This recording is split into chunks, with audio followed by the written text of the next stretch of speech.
And then the second one is there is a cleansing fountain, and that is referring to the blood of the Lamb or the blood of Jesus. So they're kind of connected that way. So enjoy.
Thank you, Karen. Good morning. My name is Eleanor, and I'm your service associate today. I'm wearing purple and a flower crown and have white hair. Welcome to all of you for our Sunday morning gathering of Summit Unitarian Universalist Fellowship. We're so glad to see so many of you who have joined us today, including some of you we haven't seen for a while. Yay. Whether you're here in the sanctuary or joining us online, we're very happy you're with us today. Summit is a liberal religious community bound together by shared principles drawn from world religions, humanist teachings, nature and science, philosophy, and personal practice. We aspire to be a religion of love and inclusion. The mission of Summit is to commit ourselves to building a more compassionate, just, and sustainable world. If you are new to Unitarian Universalism or to Summit and would like to know more about us, we invite you to go to our website, summituuf.org, or to talk to any of us wearing name tags here today, or hats, or crowns. We acknowledge that our fellowship resides on unceded Kumeyaay land. The Kumeyaay have lived on this land for 10,000 years, and it's still their home today. We recognize the abusive history of colonization in California and are mindful of our duty and our responsibility to act from our position of privilege. We have, I think, just one announcement today other than pledge update. Jim?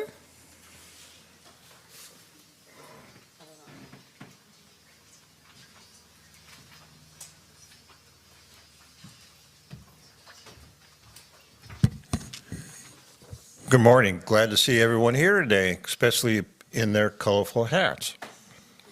My name is Jim Weed. I'm the chairperson of the Welcoming and Membership Committee. And just a reminder that after the service on Sunday, April 26th at 11:30 a.m., we will be gathering in our library for our next Getting to Know Us event. This will be an opportunity for people who are new to the fellowship to learn more about Unitarian Universalism, Summit UU Fellowship, its history and programs, as well as to get to know some of the people involved in the runnings of Summit better. We'll be serving a light lunch during the event, so if possible, please contact me. You can email me. It's in the monthly scene or the weekly e-news.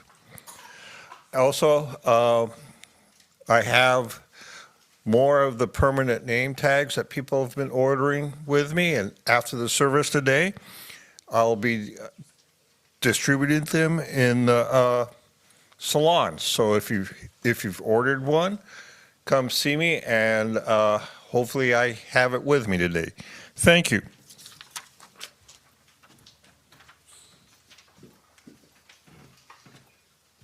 Good morning.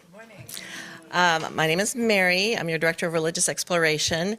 And today we have an embodied worship area because this is intergen, so all ages are in the service.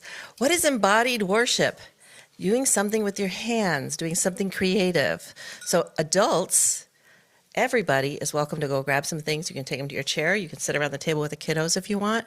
But you can, over there we have a flower crown kit to make, eggs to decorate, and butterflies to make out of coffee filters. So if you feel like having a little something in your hand, you can go grab some stuff.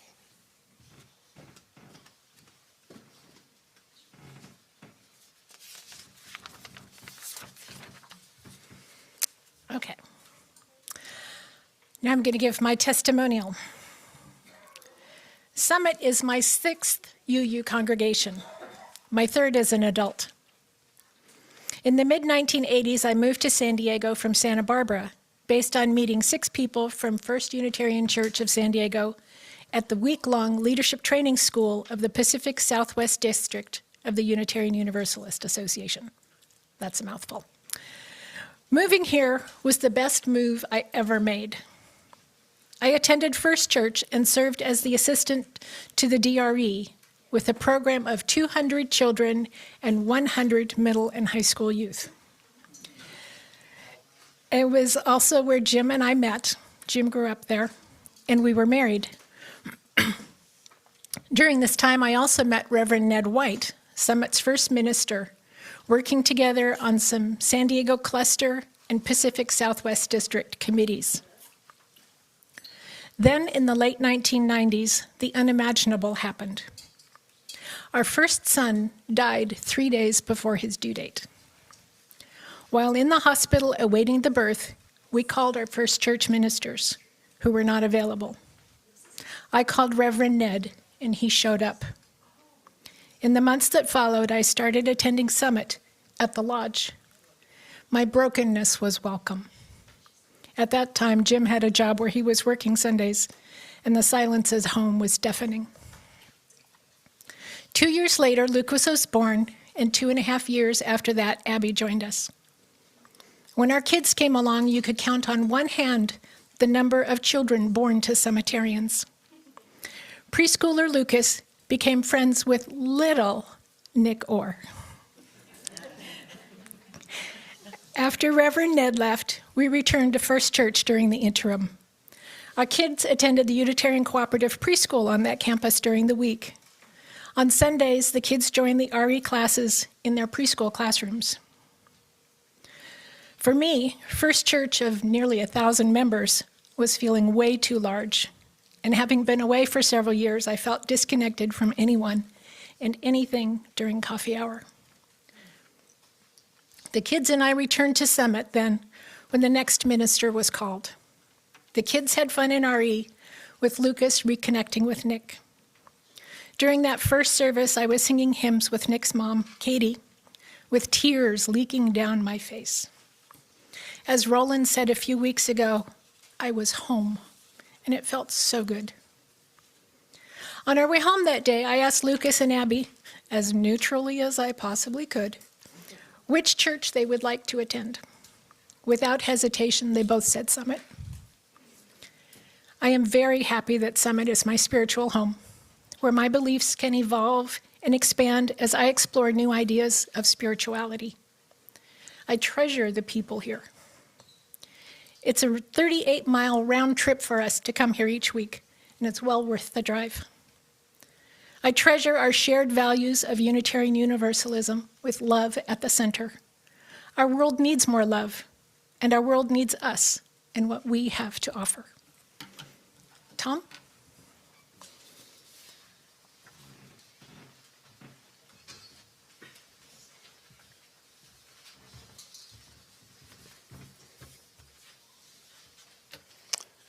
There it is. So, wow.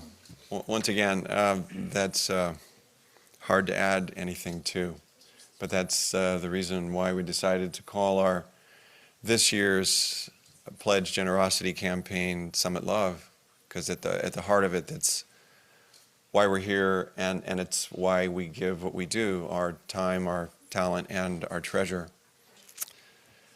So, there's our next slide's already up, I see.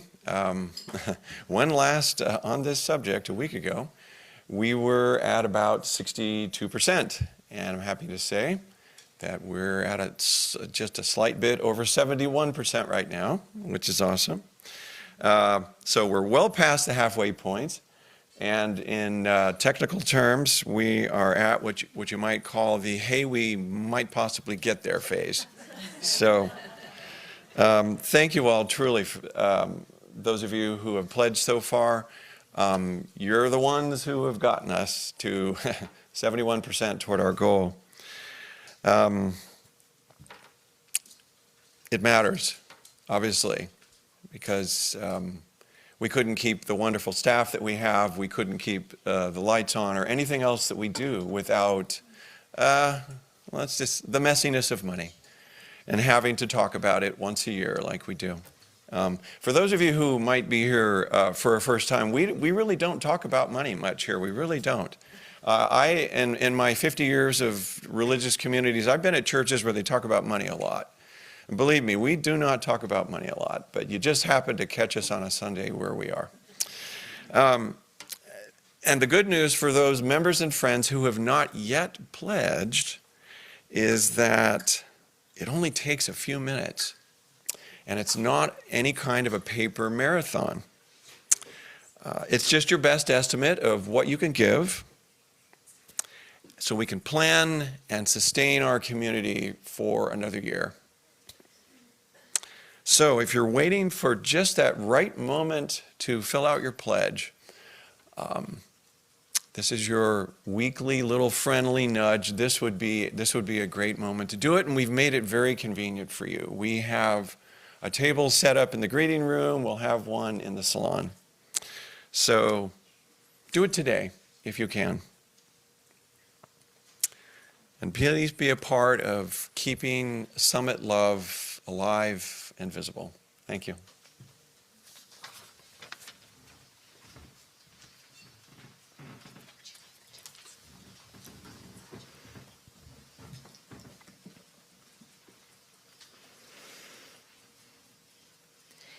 In betwixt and in between, we move in the liminal spaces that show shades of what can become, what can be.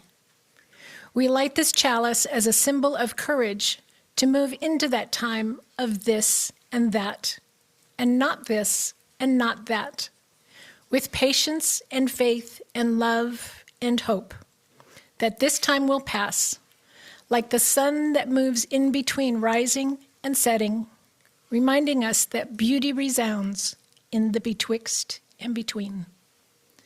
Please stand as you're willing and able for our first hymn, and then remain standing for the congregational hymn and aspiration. Jerica. Thank you. Good morning, friends. I just gotta say, as someone who spent most of my life in the South, if you don't know, I'm from Dixie in Louisiana, in a Southern Baptist community, I am just loving all of the hats and the fascinators. Thank you for Easter Bonnet Day. We are going to learn a new hymn today. We're going to learn a couple new hymns today. This is our first one, our heart opening hymn. You'll hear Karen play the whole thing through, and then we'll join her for the first of 3 verses.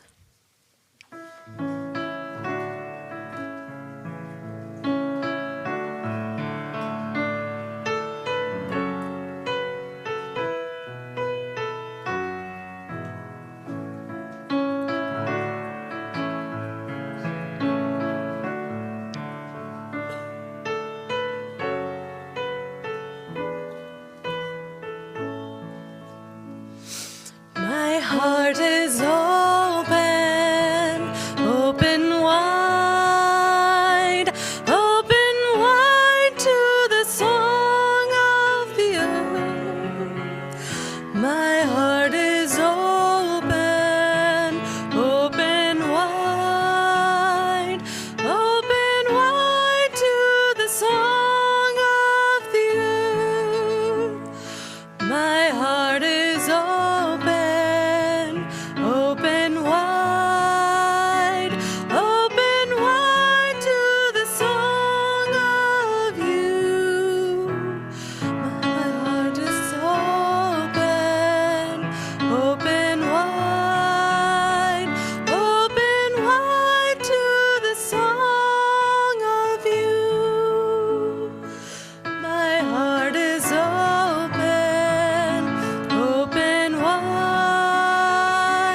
open wide to the song of my soul. My heart is open, open wide to the song of my soul. Thank you.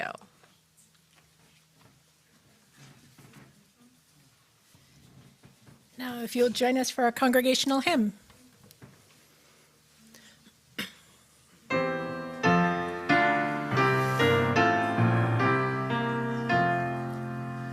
From all who dwell below the skies, let faith and hope with love arise. Let beauty, truth, and good be sung through every land by every tongue. De todos bajo el gran sol, sur esperanza, fe, amor, verdad y pieza cantando de cada tierra, cada voz. May love be the spirit of this fellowship. May the quest for truth be its sacrament and service be its prayer, to dwell together in peace, to seek knowledge and freedom, and to help one another in fellowship. This is our aspiration.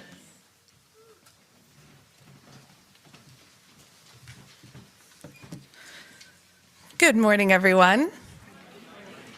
I am the Reverend Casey Marie Pandell. It is my honor and my joy to be the minister here at Summit Unitarian Universalist Fellowship.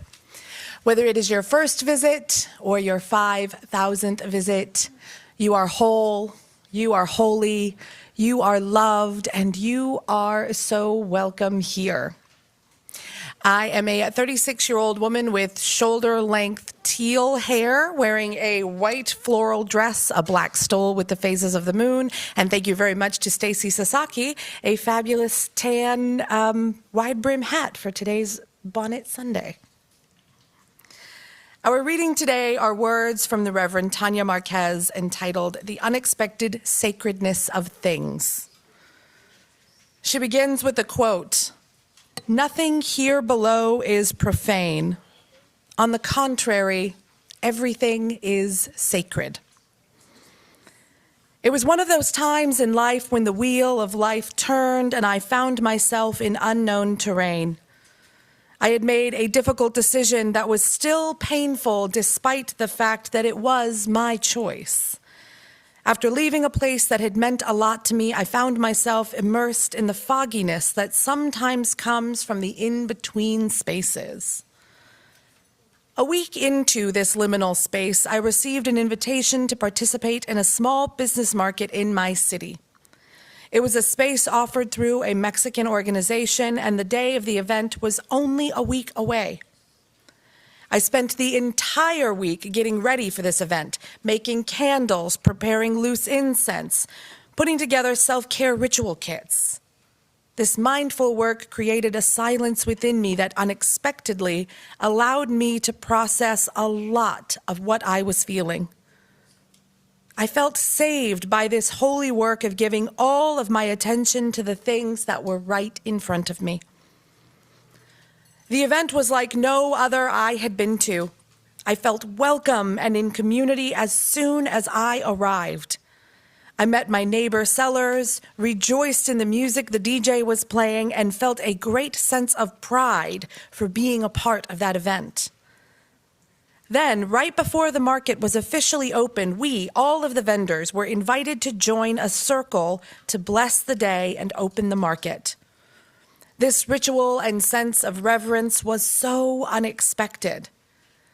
We called the 5 directions, north, south, east, west, and center.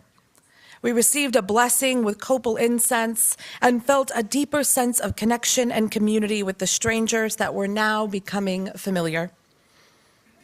Now, every month I sign up to go and feel grateful every time I am invited to be a part of it.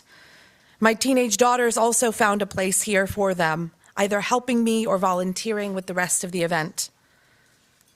For a long time, I have believed that the sacred can be found everywhere. Yet every time I find it unexpectedly. And when I do, I am filled with awe and surprise. And every time something like this happens, it makes me wonder what sacredness in life I have overlooked, thinking the space was too ordinary, too familiar to be holy. Divine Creator, may our hearts be always open to see the holy everywhere we are. And may we be filled with joy and awe when we find sacredness in unexpected moments and unexpected places. Welcome to worship. Our joys and concerns portion of our service give us the opportunity to share the things in our lives that are too big to hold on their own. Everyone is welcome to send a joy or concern to myself or Stacy Sasaki via text or email throughout the week. And up at the chancel, we have little forms that you could write one on as well. Whether sharing spoken or unspoken, all are welcome to light a candle. We don't have any written ones today, but I would like to welcome Tony back into our midst. We have missed you while you have been away, Tony. It is good to have you back with us.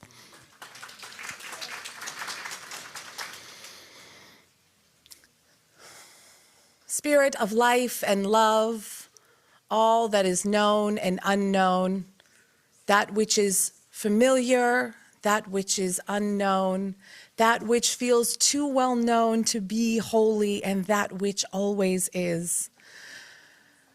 We know when we come into these spaces, it is a chance to hold each other in tiring and painful times.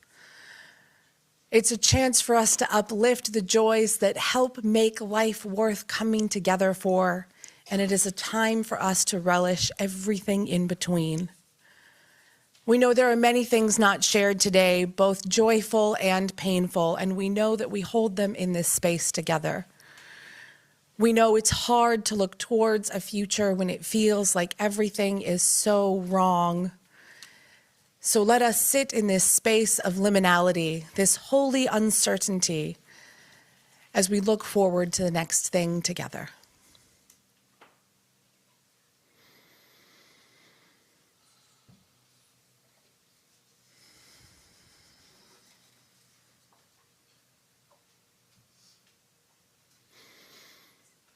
Amen. And I would like to invite our Director of Religious Exploration, Mary Carter Vail. Good morning. Good morning. I have a story for you today. I'm going to anybody who wants to get closer, there's no pictures. So it's mostly a listening story today. This is Easter. Did you know that Easter is held officially on the Sunday after the first full moon after the spring equinox? Got that? Okay. And the reason is that they connect to the Jewish calendar and the festival of Passover, which figures prominently in the story I'm going to share.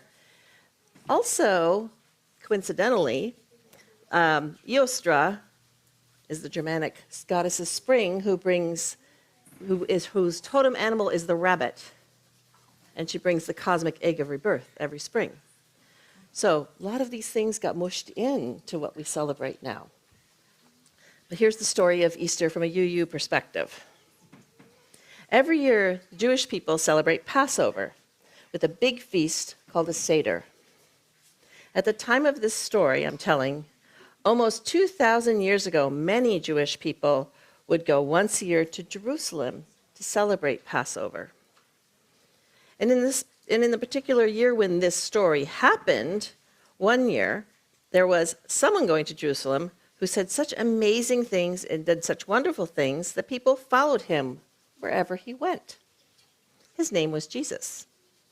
And we remember and honor him as a great storyteller and teacher.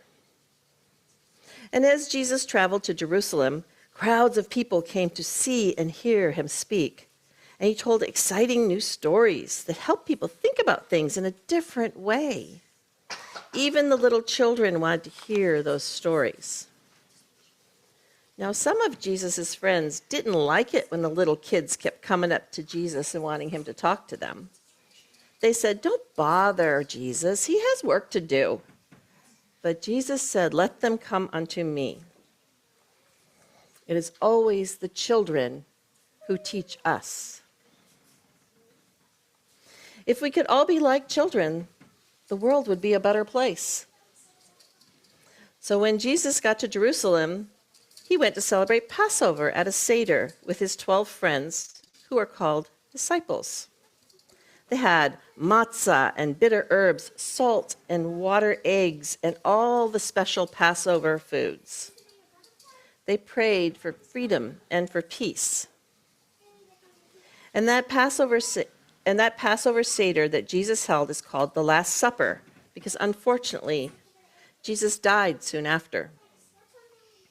He was killed because some of very powerful people didn't like how so many people paid attention to him. They didn't like that the people listened to him and not to them. And when he died, his friends were very, very sad because they loved him and they missed him very much. Some of them believed that Jesus' message of love and his stories were so strong that he came back to life again in a way after he died. And so it happens that the story of his last few days on earth His death and coming back to life takes place at this time of year, in the spring, when the earth is coming back to life. After it says, seemingly died for winter. You know, we don't really have that as much here, but you get the drift, right? The trees will get new leaves, and the flowers bloom, and the air warms, and the birds lay their eggs. And Easter eggs, there's a couple here, like Passover eggs, or eggs at Ostara, which I mentioned earlier, remind us that although all living things die, all dead things return to the earth to nourish new life. Whatever the truth is about what happened after Jesus died, the one thing we know for sure is that, like everyone who is loved, Jesus did live on in people's minds and hearts. He was never forgotten. And people remember Jesus' stories and all the things that he did to help others. They wrote down everything they could remember about him in many books, and some were assembled to create a book called the Bible. The stories they wrote about Jesus reminds us that there is much love and wisdom and hope in the world. Even when we have sad times, hard times, times when all seems lost, if we look for it, a bit like hunting for colored eggs or hidden baskets, we just might find the joy that we're looking for. So I love how this story reminds us that even when something ends in sadness, love and hope do not disappear. Sad things can change and sometimes transform us, but they don't have to be a final word. New possibilities can grow from loss, and the things that matter most, like kindness, courage, and care for one another, can rise again through how we choose to live. So I ask you to seek joy in your heart at the times that might feel reft of joy. Look for that tiny blooming flower, or the cute little bunny, or the delicious egg you might have for breakfast. So that is my story for you today. Thank you.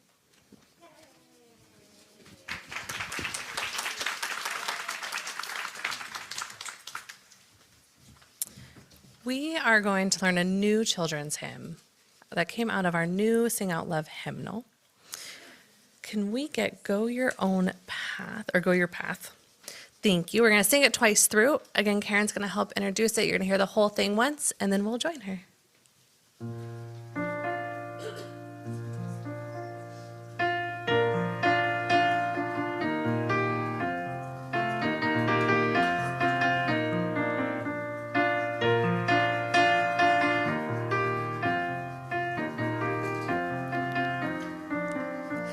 Go on your path with a song so sweet that everywhere you are there is love all around. Go on your path with this song so sweet that everywhere you are there is love all around. Thank you.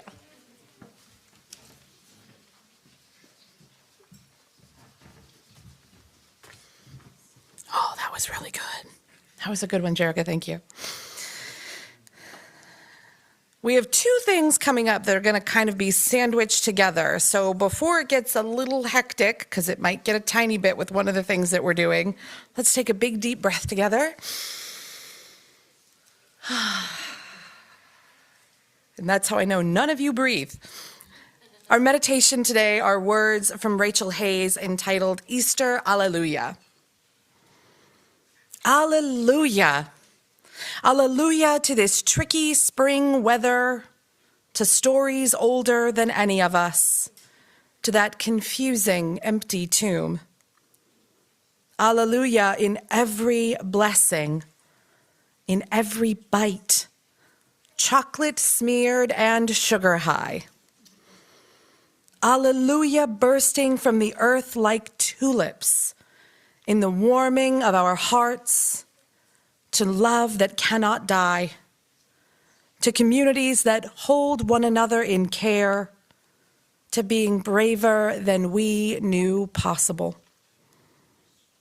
Alleluia to beauty to resistance, to sheltering and feeding the stranger, to unexpected joy, to miracles, to disbelief, to trusting your gut. Alleluia to resilience, to living today and building for tomorrow. Alleluia amidst our fear and grief. Alleluia to love that is stronger than death, to love that is stronger than empire. Alleluia to love that will never end. Alleluia. Alleluia.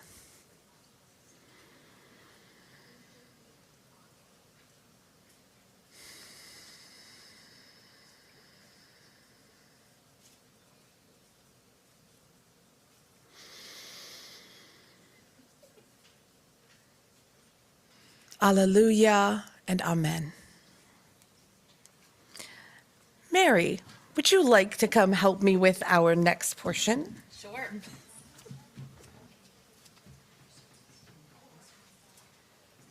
So Mary and I were thinking recently about more ways that we could... Mic on? Perfect. Better? Thank you. Thank you. Sorry.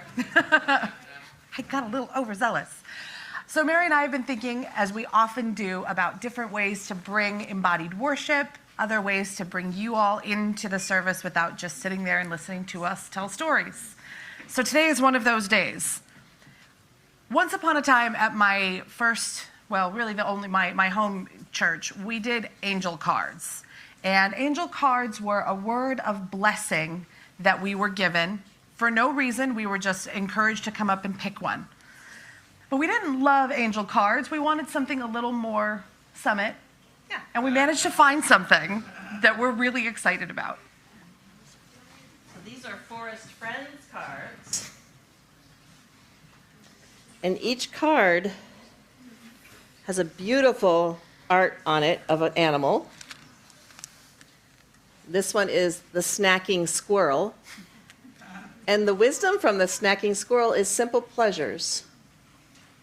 And the quote on here, or the embodied action on here is, have a tasty treat and enjoy life's simple pleasures to the full. So all of them are different animals with different names and attributes to explore. So what the hope is that you can each pull a little animal card or be gifted one. I was going to ask any kids who want to help me distribute baskets. Does anybody over there want to help me? I don't know if they hear me, so they're too involved. I was going to say, Nick, you want to come We up? need some helpers. Yeah, Nick's buddy. going to come help. So some of you are going to get the same card because there are only so many cards in a pack. So you might have a buddy. Go hand these out. Go down to each row and make sure everybody who wants one gets one. Yeah, one card per Do person. you want one, Ashley? Nick? Ashley can do Nick's. We have one more. Right over here.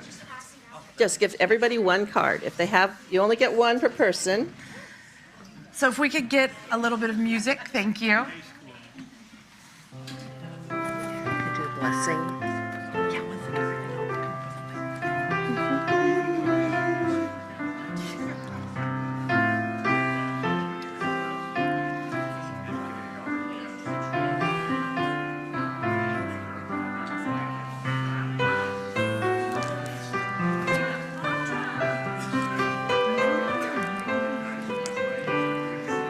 Luca, make sure everybody here has one.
All you kiddos get one too. Is there anyone who still needs one? All right.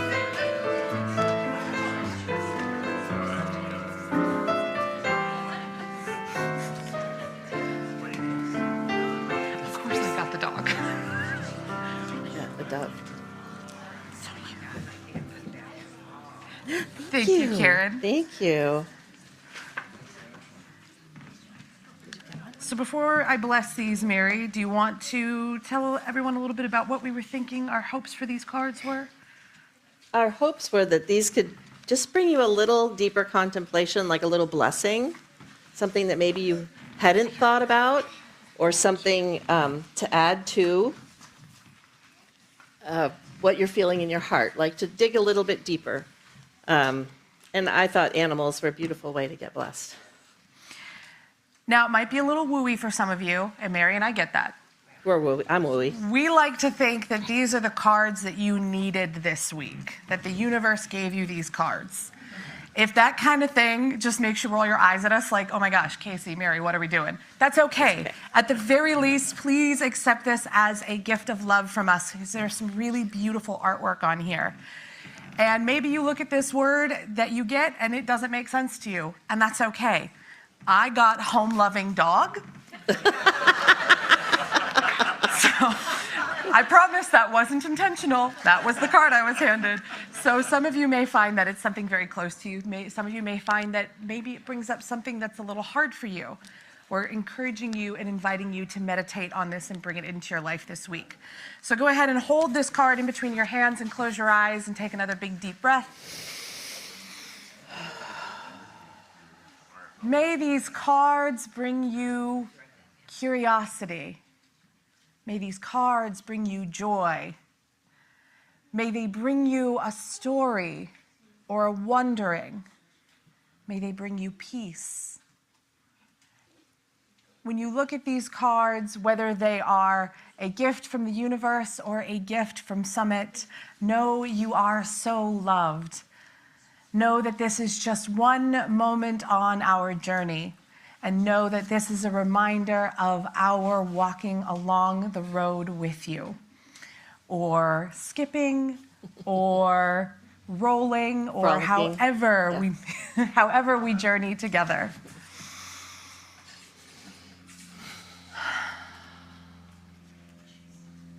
Amen.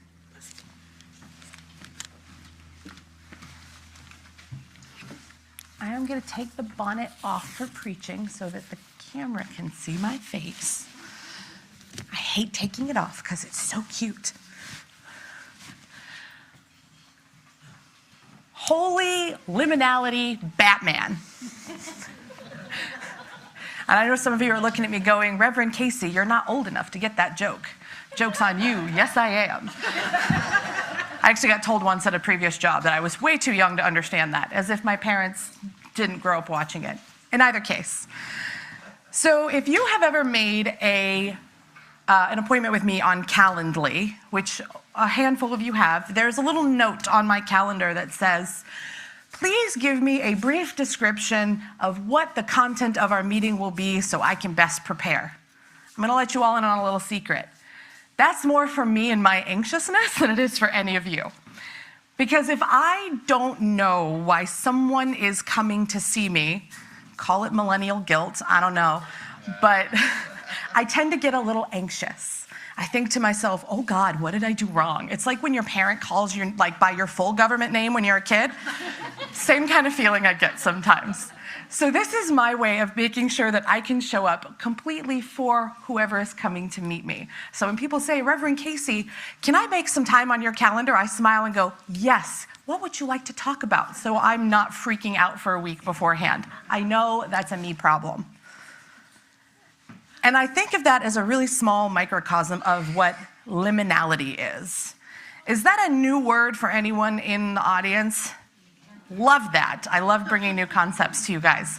So you heard a lot about liminality today, and it's a really fancy way of saying the in-between space. Now, my Bible knowledge is a little bit sketchy at best. It's not something I'm super well versed in, but there's a concept that I read about in one of my classes this year that kind of brings this point home. So we know, according to the Bible, that Jesus was crucified on Friday and he was resurrected on Sunday, correct? That all sounds like what you all learned in school, in catechism, whatever. What the heck did he do for that day in between? Technically, if he's dead, you expect that he's dead, correct? There is a story about Holy Saturday. Now, I did take some catechism when I was a kid. I don't remember hearing about it, but that doesn't mean I wasn't taught. That just means I probably wasn't paying attention. But the idea of Holy Saturday is the idea that Jesus descends into hell. Now, I want to make it really clear, hell at this point was not the fire and brimstone that Jerica probably grew up hearing about as a Baptist. Sorry, I put you on the spot, buddy. At the time, conceptually, this is historically speaking, this is Greeks, this is ancient Near East traditions, this isn't just Christian tradition. The idea of hell wasn't this fire and brimstone permanent torture that we've been taught over the years that it is. You can think of it more as the idea of the Greek Hades. It's just kind of where you go and hang out when you die. You don't really do anything, your soul just kind of hangs out with all the other souls. In Christian theology, that is more where the pain of hell, that idea comes from, is more about being removed from God. How many of you in that room does that jive with right now? Not a single hand went up. That's exactly what I expected. So I talk about that as this place of being away from those that we love, or away from those things that we know and understand. So what I want you to think about when I talk about Holy Saturday, it's not the idea of our souls going and chilling out with everybody else and just kind of like hanging out. That's not what I mean. And I also don't mean torture and fire and brimstone, because as a universalist, I don't believe in that anyways, so I certainly wouldn't expect you to. But when I talk about Holy Saturday, I talk about it in the way that Shelley Rambo does in her book, Spirit and Trauma, where, go ahead and raise your hands in the room if you have ever been through something painful and somebody told you to just get over it and move on. That is Holy Saturday. See, what Shelley Rambo talks about is the idea that if we're just telling people to push through, we miss all of the richness that happens in the dark. So maybe you can think about Holy Saturday as a garden that you've planted. You know you've planted the seeds, you've tilled the soil, you're taking care of it, you're watering it, and you're still waiting. What are you waiting for? Something that's happening underneath the soil that you can't see. So when we talk about Holy Saturday, why I bring this to you today on this Easter Sunday, and yes, I know there's a small part of it, some folks going, what are we doing today? I know once upon a time I called it Zombie Jesus Day, and that's not fair. So this is my ploy, this is my step forward to repairing that thought with the universe. Sorry, it's a little unkind. So why I bring this to you today is that every day we wake up and something else has happened, right? And it's usually not something good. And I'm a little tired of it. I know you're all a little tired of it. Jerica and I went to the waterfront yesterday, and former Senator Josh Newman was doing a bookmobile book swap. He's doing them up and down the coast. And we brought our new puppies, and he was very excited about them. And he said that my little blind puppy, Aoife, gave him hope, because she didn't know there was anything wrong with her, but she keeps on going anyways. She keeps being brave and confident and doing the hard thing because she doesn't know any different. And I looked at him and I said, as I've said to many of you before, I keep thinking this cannot be forever. It will get better than this someday. Every time I say that, something else happens, but still. So this is my hope for you all this Easter. When we think about what the resurrection is, maybe the resurrection is what happens on the other side of this. That's certainly how Shelley Rambo looks at it when she talks about healing through this idea of liminal space. This time of the unknown, it's scary, it's uncomfortable. I wish we weren't going through it, but the only way through it is to go through it. And the best part is none of us have to do it alone. We are all here in this room today because we know we are stronger together, right? Oh my gosh, do I have to ask that question again? We know we're stronger together, right? Thank you. So when we talk about Holy Saturday, and we talk about what that in-between space was, it is an invitation for us to explore, to be curious, to find meaning in something that right now feels really meaningless and awful and horrible. And that doesn't just have to be with world events. That could be with an illness, with the loss of a job, with the loss of a friend or a partner, the end of a friendship, not even just a permanent ending, but just an ending of things. Those unknown spaces that we grieve, that feel hard and sticky and uncomfortable, that is a liminal space. Those are the spaces that feel really hard, but when we lean into them and give ourselves the chance to just be in that space, not do, not fix, not change, but be. But really be, because I know that's really hard. That gives us the chance to see what something new can happen. Sometimes it's not our job to fix things, even though I know a lot of us, myself included, are super guilty of that all the time. Just ask my therapist. It's not our job to fix everything. Sometimes it is just our job to show up and be in the space, get comfortable being uncomfortable, and be willing to explore that really tough stuff. It's not going to fix it. It's not going to make it better. But when we come out on the other side, we come out better prepared and ready for the next thing because we have allowed ourselves the time to organically grow and heal and change along the way. So may we all find a liminal space that we can lean into and see what miracle of change can happen. So may it be, and amen.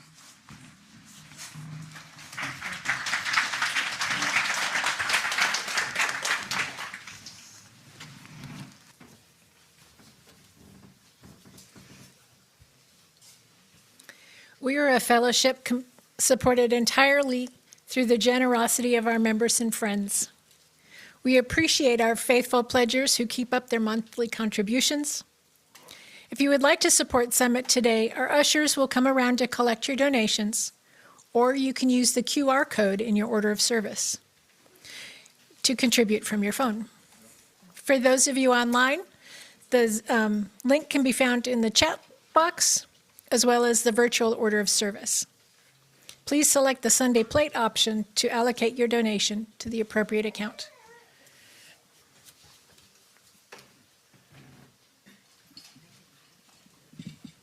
On the theme of resurrection, for me, music, whatever you believe happens after we die, music for me brings people to life in their spirit. And this piece I'm going to play was, I played during COVID on Easter, and Pat Brining, our beloved Summit member, had asked me to play this at her funeral. So every time I play it, I feel Pat's presence.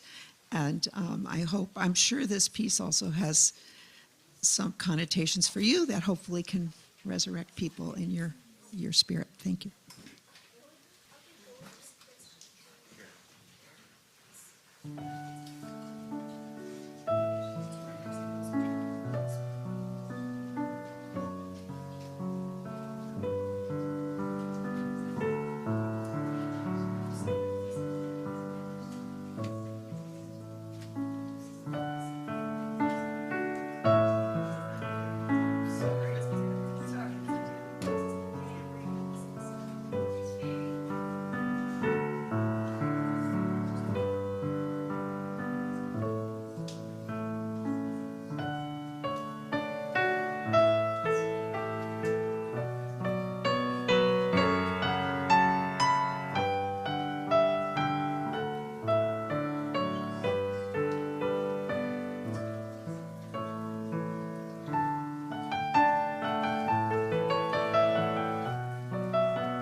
Please stand for our final hymn. One more new one, but you guys can do it. Again, you'll hear Karen introduce all of our themes for us, and then we'll join her for one verse.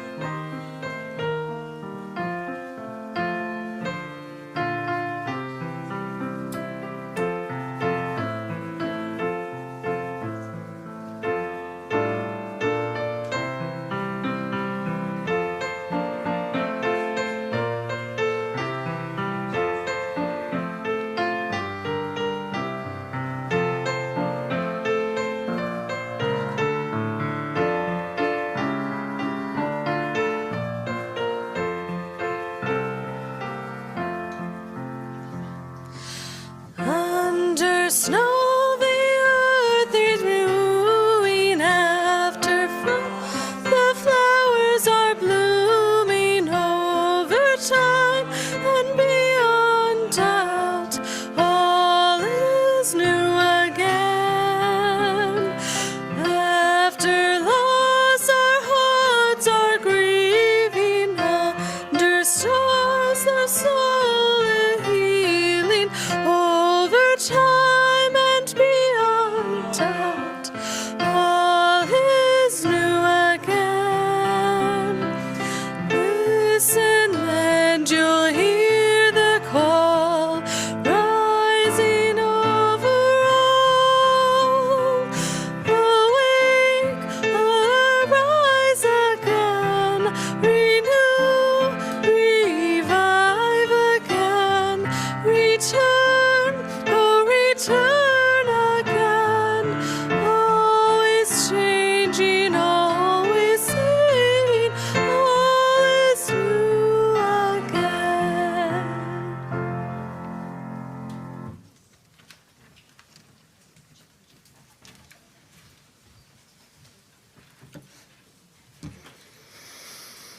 We spend a lot of our time, this might be a Westerner thing, this might be an American thing, it might just be how we function in today's society, but we spend a lot of time trying to just get to the next thing. When it's hard, when it hurts, I just want to be in the next place.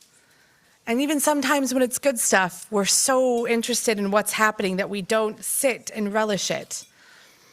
There's always something unknown, whether it feels uncomfortable or whether it feels welcoming. There's a quote from Frederick Buechner that says, "Resurrection means that the worst thing is never the last thing." And I think if we can sit in that space of liminality and be curious about what it brings for us, what our personal Holy Saturdays are, I think it's a good reminder that it will end someday. We will get to the next place. We will find our promised land. And the best part is that we never, ever have to do it alone. Amen, shalom, salam, ashe, namaste, and blessed be. Go now in peace. May the light within you be a blessing to the world.